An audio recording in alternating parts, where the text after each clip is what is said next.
Giuseppe Garibaldi, a hero of the fight for Italy's freedom. Garibaldi is the man who united us. For decades, he fought to unify a disjointed country.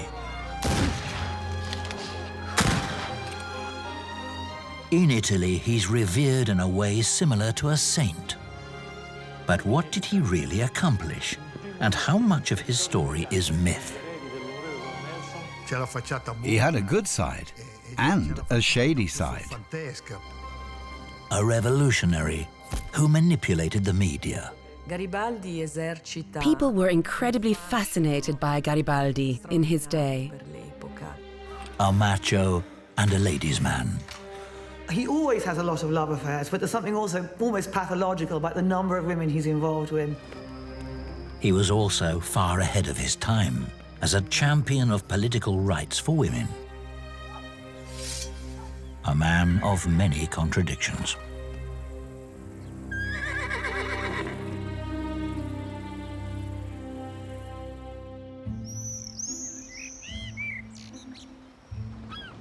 Anita and Giuseppe Garibaldi, the morning after their wedding night.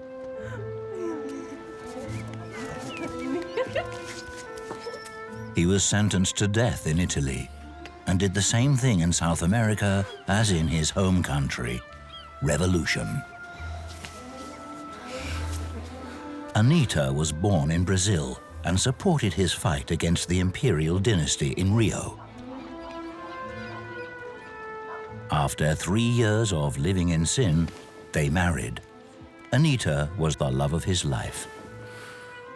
She followed her husband in his battle against oppression, political systems dominated by the aristocracy, and against the church. All the way to Italy. Who was Giuseppe Garibaldi? In 1807, he was born in Nice, which is now part of France. Garibaldi, the son of a simple fisherman, grew up near the harbor. As a young man, he pursued adventure. The sea and seafaring would remain important for the rest of his days.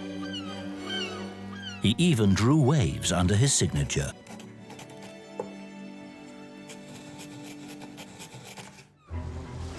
In his early years in Genoa, he participated in revolutionary activities to establish an independent Italian republic and was sentenced to death in absentia. Garibaldi fled Nice for South America. In Rio de Janeiro, he formed an Italian legion and began a new struggle, fighting for the independence of the Republic of Rio Grande do Sul. There was a battle at Rio de la Plata, where the swashbuckler was wounded.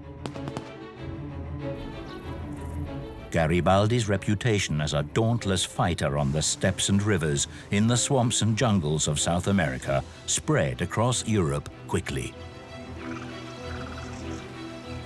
The most important battle was probably the one in San Antonio del Salto, where he and a small force, about 190 men, were able to defeat a few thousand enemy soldiers. This hero seemed able to work miracles. But the first contradictions in his biography emerged here. One involves the story with the ear. In South America, the punishment for horse thieves was to cut off one of their ears. Garibaldi had stolen horses, so he lost an ear. And after that, he grew his hair long to cover up this misdeed. Garibaldi, a horse thief? There's also a more heroic version. Garibaldi never lost an ear. That's just a rumor. During a battle in South America, he was wounded in the neck, just below the ear. A bullet went through part of his throat. He suffered a great deal, but never lost part of an ear. Which version can explain why his ears are never visible in photographs?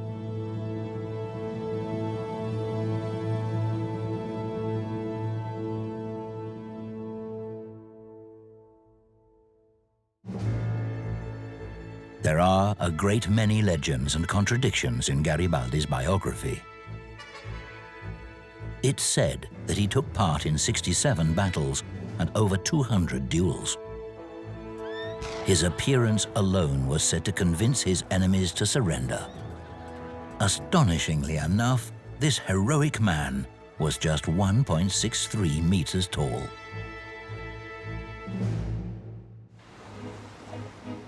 After 13 years spent in exile, the adventurer returned to his homeland in 1848.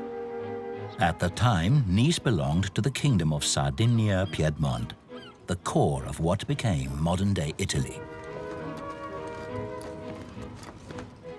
The violence of the 1848 revolutions was gripping Europe.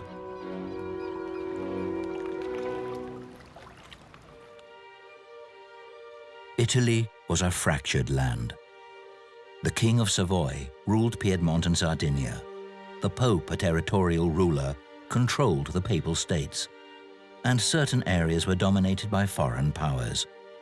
Austria held Veneto, Lombardy, and a few other duchies. The Spanish Bourbons governed Sicily and the south, and Parma in the north. In northern Italy, there were uprisings against the Habsburgs, and revolutionaries demanded that the region be united with Piedmont-Sardinia.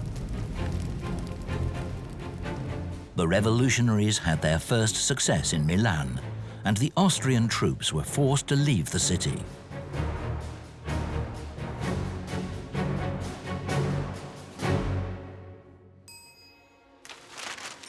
In Turin, King Charles Albert declared war on Austria and took command of the unification movement.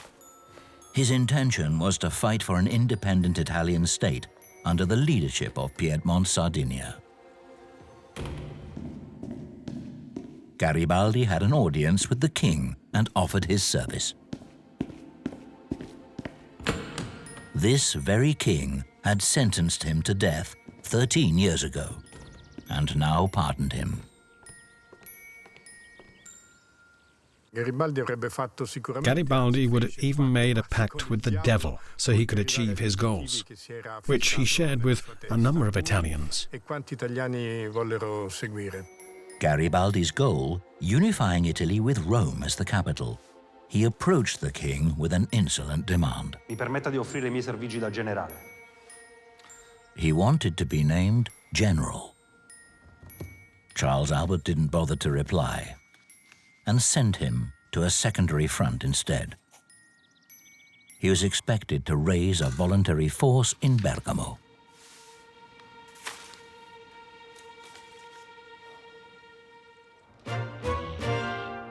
The professional South American revolutionary first had to prove himself in his homeland. And Garibaldi did this at Lake Maggiore with a daring exploit. His men captured 2 Austrian paddle steamers. They were then used to regularly move between the safe bank belonging to neutral Switzerland and the Italian side, where he engaged the Austrian garrisons in a number of skirmishes.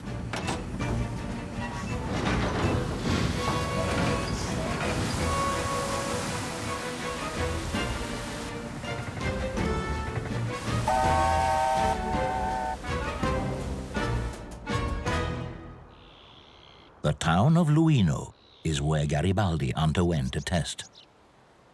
He and his men ran into an Austrian battalion.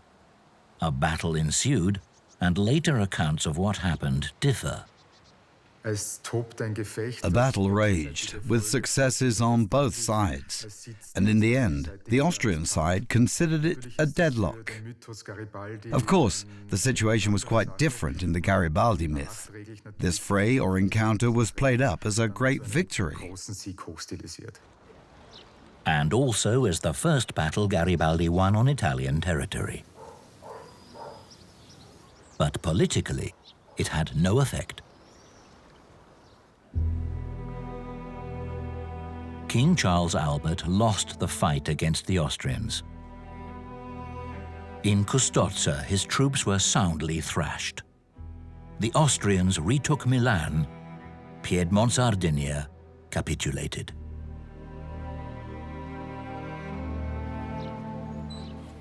A little later, Charles Albert abdicated and was replaced by his son, Victor Emmanuel II. Emmanuel's path to the throne of a united Italy and Garibaldi's struggle were closely related. Late in 1848, the revolution's spark spread to Rome. Garibaldi saw his dream within reach: Rome as the capital of a free Italy. Pope Pius IX fled the Papal States and was given asylum in the Kingdom of the Two Sicilies. On February 9, 1849, Giuseppe Mazzini proclaimed the Roman Republic on the Capitoline Hill. Mazzini had two goals: unifying Italy and abolishing the monarchy. Mazzini's republican ideas coincided with those of Garibaldi. The two men needed each other, though they were anything but friends. This distance between the two stemmed most importantly from their choice of political means. In 1849, Garibaldi wrote that the unity and liberation of Italy could be achieved through weapons alone. Mazzini, on the other hand, believed in a peaceful solution, based on a republican constitution. He worked one out which included guarantees of freedom of the press and of religion. It was a constitution of the highest legal standard. All sides acknowledged that it was the most effective, modern and progressive constitution in 19th century Europe. A century later, the basic features of Mazzini's constitution would be included in Italian law and are still in force. But the Roman Republic was a fragile construct, lacking, most importantly, an effective defensive army. Garibaldi was expected to establish one. Garibaldi led 400 men, but many others joined them due to his particular charisma. Contemporary descriptions mention a lion-like mane and beautiful, light-colored, sparkling eyes. As the leader of the Revolutionary Army, he moved into his headquarters on the Janiculum, a hill above the city. From there, he would lead his first important battle against the Catholic Church. But from his exile, Pope Pius IX had created an alliance for the purpose of recapturing his territory. The Austrians came from the north, the Bourbons from the south, and the French from across the sea. The French elite troops brought highly advanced artillery with them. After the arrival of the French troops, Garibaldi realized that holding Rome in the face of such a superior force wouldn't be possible. Still, in the Janiculum's pine groves, he led a hopeless battle. Over 1,400 of his men died.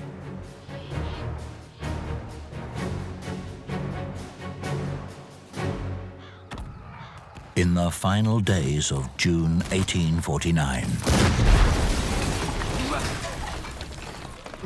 Garibaldi fought desperately to hold his last headquarters, Villa Spada.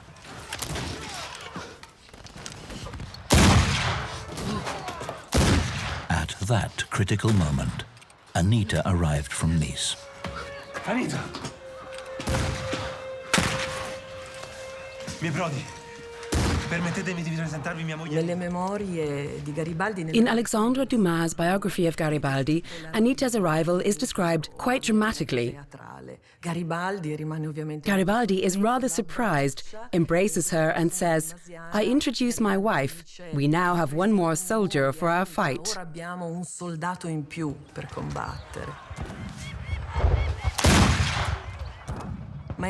But none of that was true.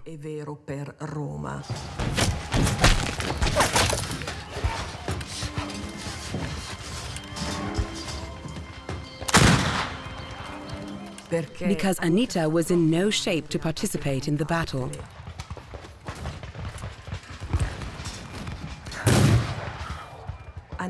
At the time, she was several months pregnant and suffering from a severe form of malaria, tertian.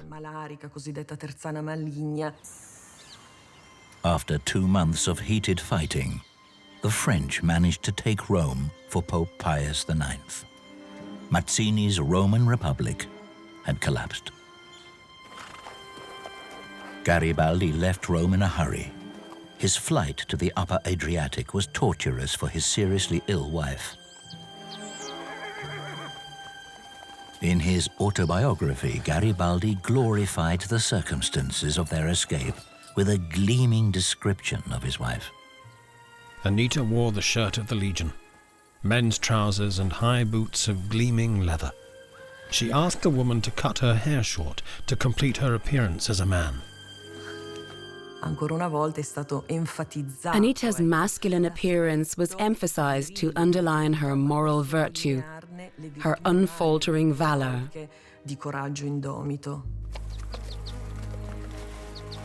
But the hardship was simply too much for her. On August the 8th, 1849, Anita died near Ravenna. In order to explain the martyrdom aspect of it, I think it's important to remember that the idea of the martyr was incredibly important in Italian revolutionary vernacular. This was something that allowed the Italian revolutionaries to appeal to Catholics. This was a language that Italian Catholics understood. The intention was to describe Anita's sacrifice and martyrdom as Garibaldi's martyrdom. In other words, Anita's death was turned into the sacrifice of the hero. This myth was taken up by Italian fascists.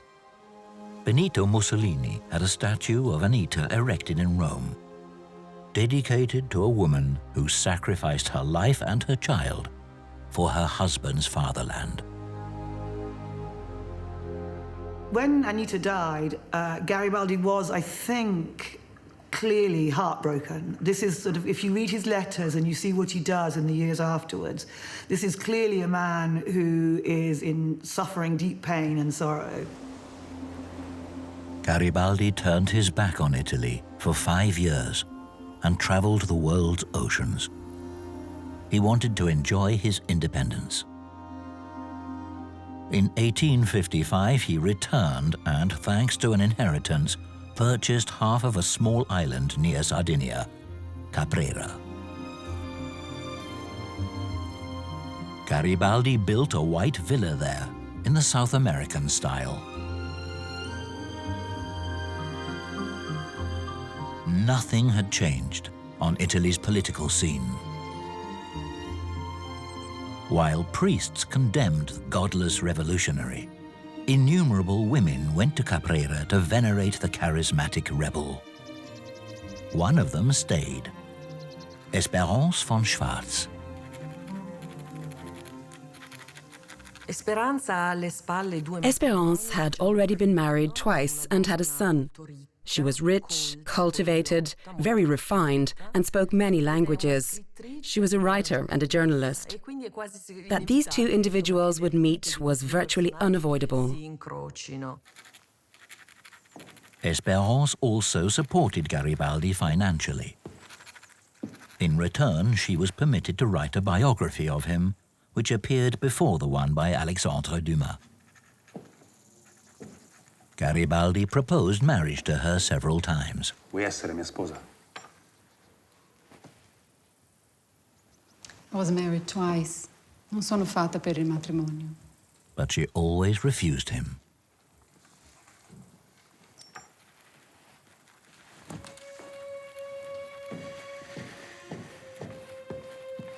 Rejection was something Garibaldi had always had difficulty accepting. And so, he found consolation elsewhere. 9 months later, his maid Battestina Ravello gave birth to a girl.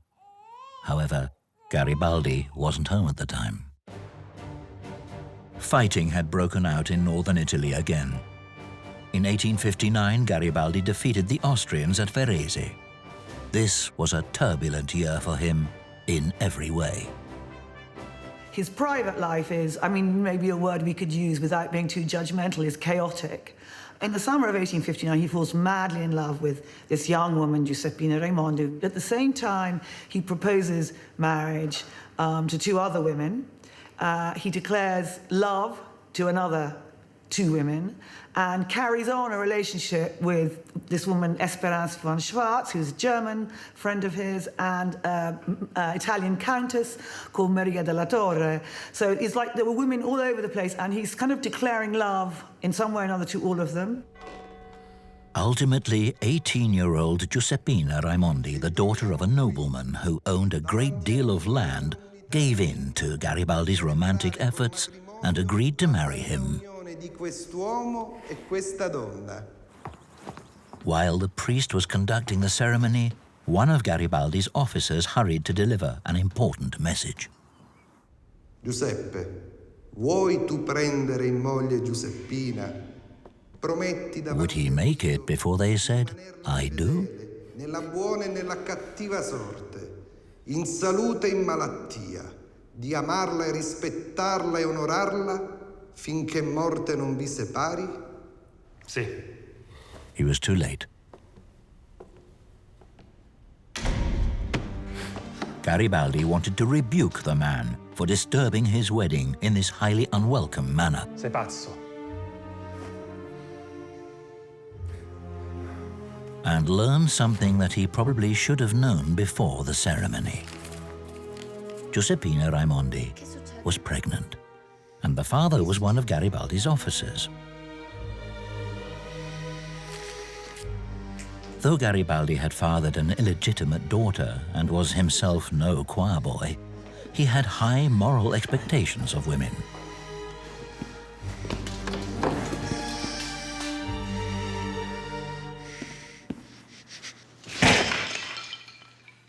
Years later, he wrote, I thought I was marrying a noblewoman, but she was a whore.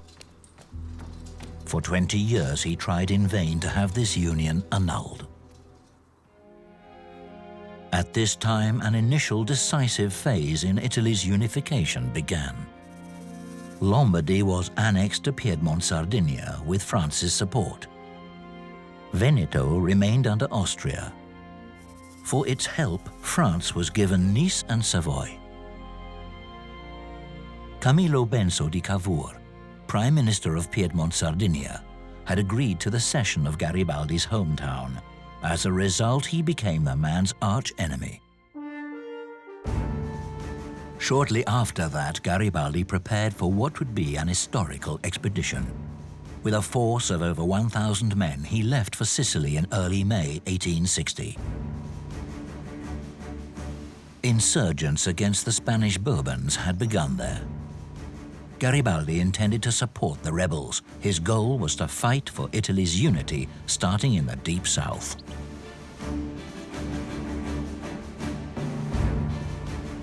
Garibaldi's army of volunteers, the Expedition of the Thousand, landed in Marsala. This legendary force faced a Bourbon army that outnumbered them by a factor of 20. Garibaldi needed a miracle, or the aid of foreign powers. The British played a decisive role for the Expedition of the Thousand, having financed and protected it. 2 steamships waited with 1,000 Garibaldines. 2 British warships enabled them to enter the harbour, thereby protecting them from attack by the Bourbon Navy. Britain had a strategic interest in the creation of an Italian empire and considered the Spanish Bourbons an enemy. And Garibaldi enjoyed a significant amount of support in British society. The British controlled the trade with wine from Marsala, and they weren't at all pleased that the Bourbons placed high taxes on it. But a different Sicilian product was much more valuable to the British than wine. Sulfur. The island satisfied 80% of global demand in the 19th century. At the time, sulfur was, along with saltpeter and charcoal, an essential component for the manufacture of gunpowder. The importance of sulfur mines at the time was comparable to that of uranium mines today. All significant arms and war industries used it. After Garibaldi arrived at Sicily's western coast, his troops began to move forwards towards Palermo. They were joined by volunteers from all the villages they passed, in particular the squadre and picciotti, the boys, which now refers to low-level mafiosi. In Salemi, which was more or less on the way, Garibaldi declared himself dictator of the island. As a revolutionary, however, he had in the past rejected all forms of authority. While Giuseppe Garibaldi was a socialist, he was also a republican, a little bit of a monarchist, and a little bit of a fascist, because he declared himself the dictator of the kingdom of the two Sicilies. A little later, Garibaldi's troops gathered on a hill near Calatafimi and engaged a Bourbon army twice its size. Garibaldi was said to have emotionally uttered the battle cry, "Here we make Italy or we die."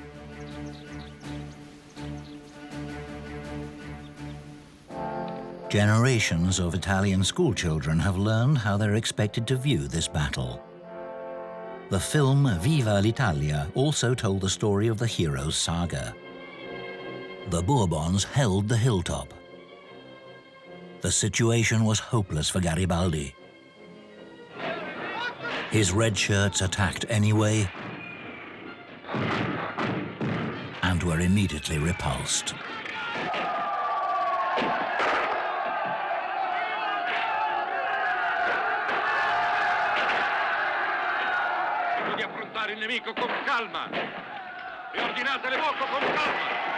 But then the tide turned.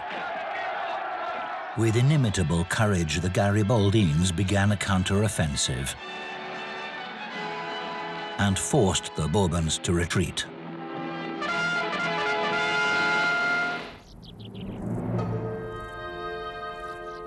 Is this truth or fiction? A largely ignored memorial commemorates the symbolic battle. Going to see it is highly informative.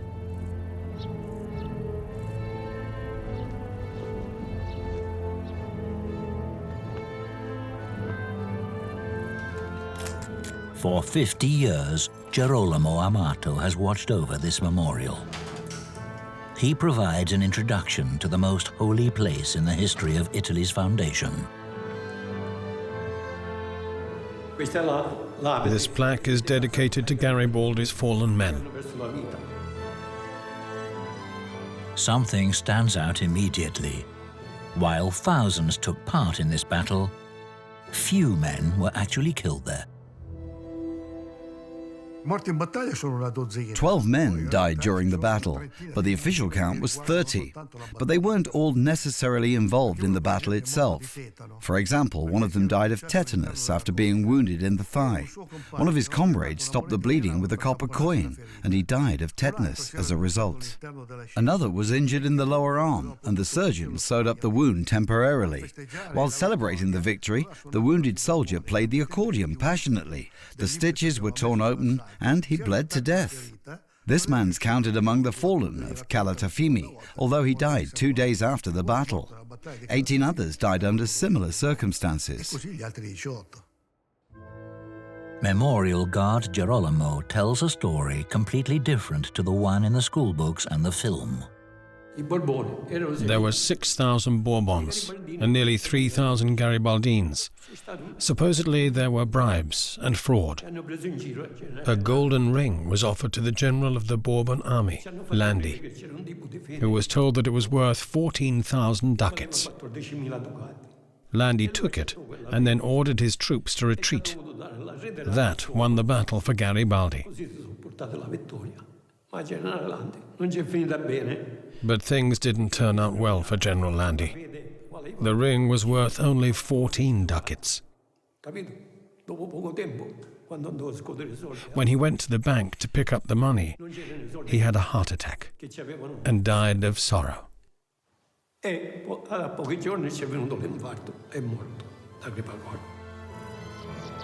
To the present, there are stories about Garibaldi systematically bribing the Bourbons.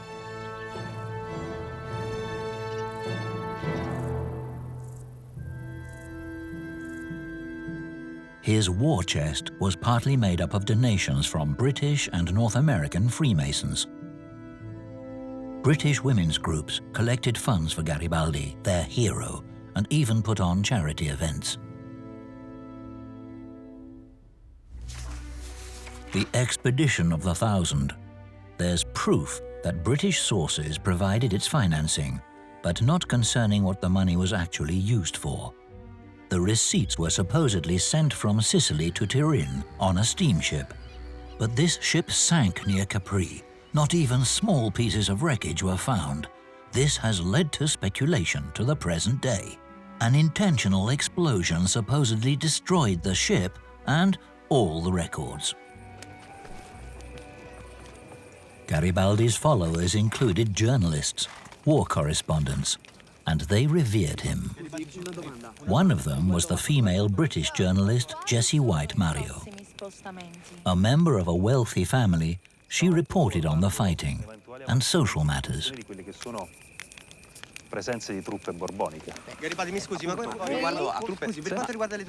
Next move? She also accompanied her hero on 4 campaigns as a nurse. Increasingly in his battles, he took time to work with journalists. So often they leave behind half of the army as they rush up through the peninsula, but they don't leave behind the journalists. The war correspondents provided a great deal of intelligence. A Hungarian journalist gave Garibaldi strategically decisive information on the Bourbon army's positions near Palermo. Bravo. Photo. Garibaldi was particularly good at throwing a pose. He was very good at being photographed, and that allowed his image to be disseminated very widely. Thanks to the assistance of staunch members of the media, his public relations team and intelligence service, Garibaldi bypassed the Bourbons' positions and advanced to the hills south of Palermo without opposition. Palermo lay before him, a sitting duck. In the city of Palermo itself, the name Garibaldi occupies a special place even today. In Mimo Coticchio's famous puppet theatre, Garibaldi is reanimated. For a theatre performance and a well-known scene. In the night before the attack, Garibaldi and his general, Nino Bixio, looked down at the city. Bixio, o a Palermo o all'inferno.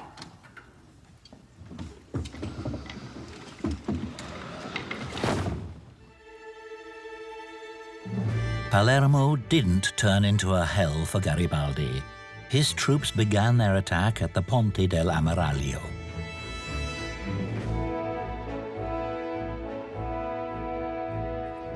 They managed to quickly occupy all the city's strategic positions. Garibaldi's red shirts supposedly came down this street. Garibaldi came from up here, but only with the permission of the mafia. He set up his headquarters at the Palazzo Pretorio.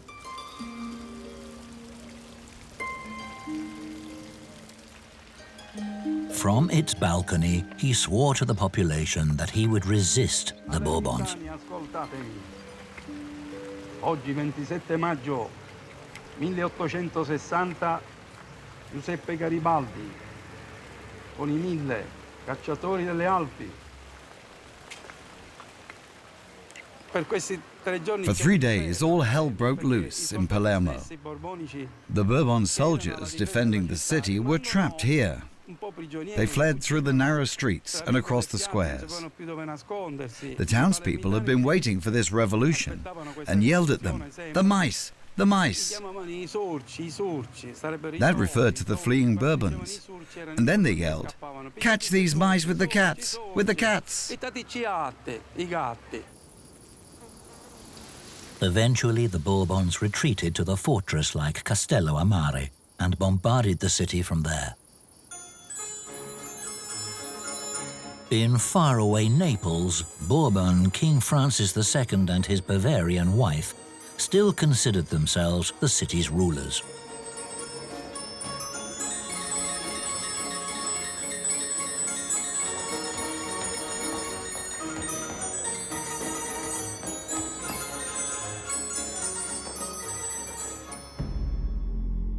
The bombardment resulted in 600 deaths.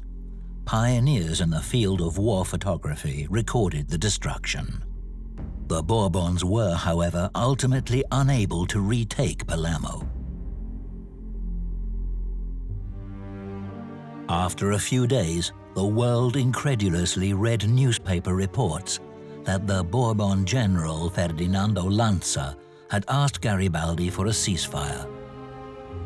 The British were happy to help.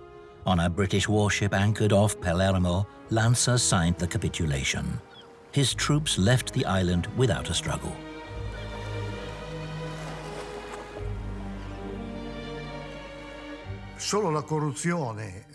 Corruption, the fact that the army didn't fight, and that the Sicilian leaders effectively chose revolution to solve their problems.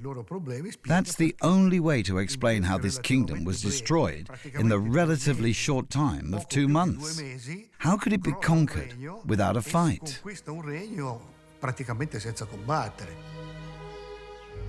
Garibaldi became the top royal official in Palermo overnight. This increase in his power heralded the beginning of the darkest episode in his biography.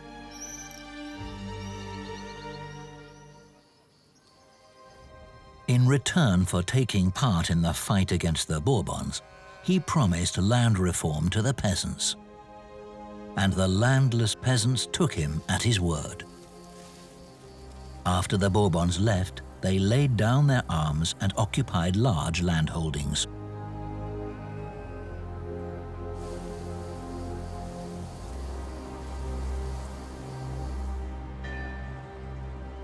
West of Mount Etna, there was bloody fighting in the town of Bronte. Armed bands called for violence against the landowners.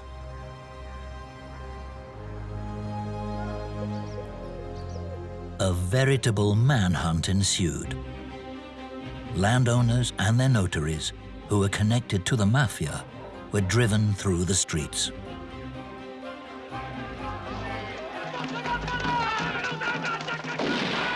The peasants carried things too far.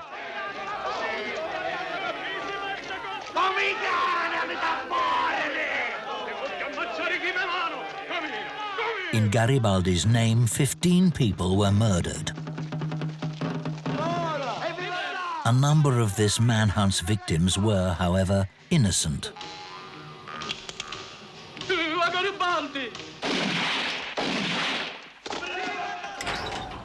At the time, the largest estate was owned by an English woman. Admiral Nelson's niece managed the extensive holdings surrounding the town. Her notary, Ignazio Canata, was driven through the streets of Bronte, castrated, and then grilled alive on 2 iron rods.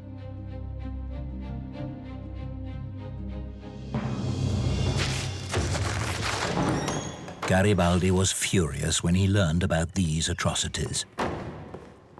The British ambassador, John Goodwin, reported to him about the incredible brutality of this attack on English property. He emphatically demanded a response. All at once, the social revolutionary found himself in an awkward situation. Whom should he side with?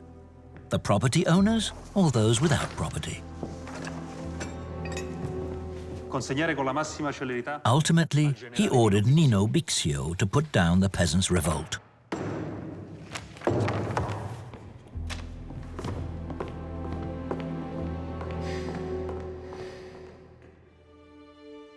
Garibaldi's general took drastic measures in the landowners' interests. He had 5 of the suspected rebel leaders lined up against the wall at Bronte's church.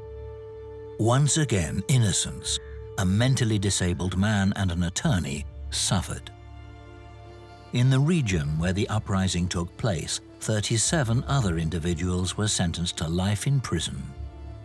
Then peace returned. Garibaldi had to continue his campaign without the peasants' aid. With a force of 3,500 men, he landed in Calabria. They marched through Reggio Calabria, Cosenza and Salerno towards Naples, the next target. Francis II and his Bavarian wife sensed that their time was up, and they fled on the 5th of September, 1860. 2 days later, Garibaldi marched into Naples. The victorious Garibaldi showed his gratitude for the funds provided by the British. Though baptized a Catholic, he immediately ordered the construction of an Anglican church. Francis, who was loyal to the Pope, had always refused to undertake such a project. However, Garibaldi became increasingly reckless as his power grew. In an open letter to the king, he demanded Cavour's resignation as Piedmont's prime minister. He also scheduled a plebiscite concerning the annexation of southern Italy to Piedmont Sardinia. But King Victor Emmanuel got there first. He believed that Garibaldi had exceeded his authority. Victor Emmanuel and his army began to move south towards Naples.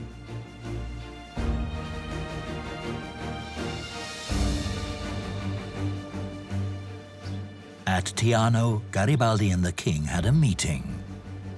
Described traditionally as the presentation of a command position, this was in reality nothing less than Garibaldi being immediately relieved of duty. This depiction shows an obedient Garibaldi, although history tells us something else. Teano actually represents the moment when he fully realized the Garibaldines' campaign had come to an end. Garibaldi then returned to Caprera, sorely disappointed. The freedom fighter sulked on his island and was, from that point on, a political leper.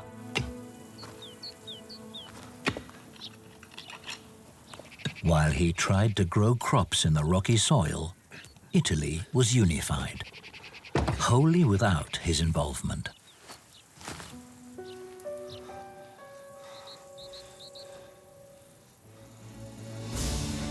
In 1861, the Kingdom of Italy was proclaimed. A nation-state was born. However, there were 2 blemishes. The Pope was still in control of Rome and the Papal States, and the Austrians still held Veneto. These days, money is made on the success of the Expedition of the Thousand and Garibaldi's heroism. The album De Mille, with portraits of everyone involved, resembles the now familiar collector's albums that are sold to commemorate important sports events. Rome still wasn't the capital of Italy. Victor Emmanuel was trying to negotiate a diplomatic solution with France. But Garibaldi had other plans.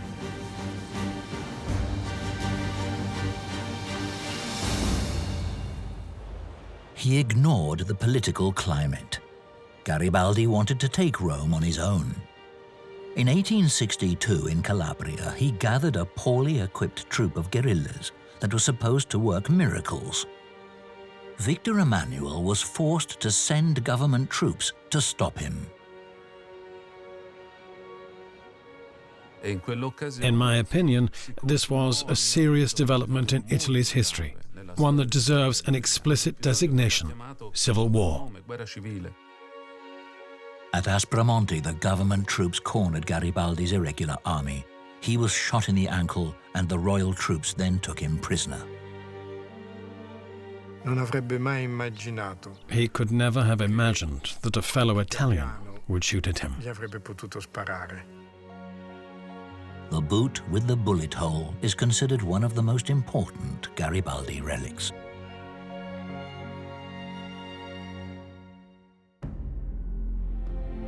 Five years later, in 1867, Garibaldi assembled a new force of 12,000 men for a march on Rome. But as in 1848, the Pope called on French expeditionary troops to help. Garibaldi tried to go a step further by presenting the government with a fait accompli, thereby forcing it to let him go. A moratorium had been signed by France and Italy in the meantime.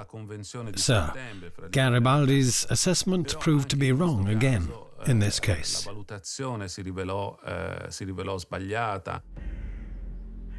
Rome or death was the motto proclaimed by Garibaldi, who was then 60 years old. However, his men never made it there. Death was what the commander approached. Garibaldi lost his reputation as an invincible hero once and for all in Mentana, near the gates of Rome. Garibaldi was surrounded, and when besieged, the really tragic aspect is that revolutionary armies lose portions of their patriotism and national destiny. And Garibaldi had enormous trouble keeping his troops in line, making sure they stood behind him. The French were equipped with chassepot rifles, the most modern firearm in Europe at the time. The chassepot rifle could shoot 6 to 8 times per minute, while only 2 to 3 shots were possible with the muzzle loaders. Garibaldi was forced to watch how his men, armed with their antiquated guns, were mowed down by the well-armed French troops.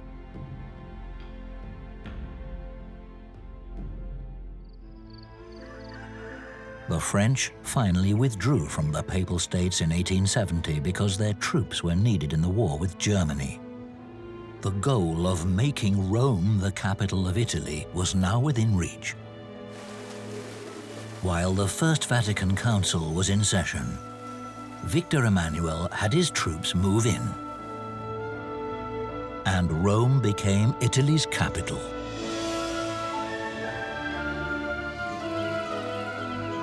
Garibaldi witnessed the realization of this dream from a distance. He had withdrawn completely to Caprera. After his nanny, Battistina, returned to Nice, Garibaldi married her successor, Francesca Armosino. Francesca Armosino shouldn't be pictured as a young woman. She was what he wanted her to be, ugly. As ugly as possible. Her job was to take care of Anita's children. Still, Francesca would bear him 3 more children. The general role of women in Europe and in Italy in the 19th century included a life that was extremely subordinate to men. Their most important tasks were to manage and take care of the household, have children, and then raise them. That was the most important role assigned to women.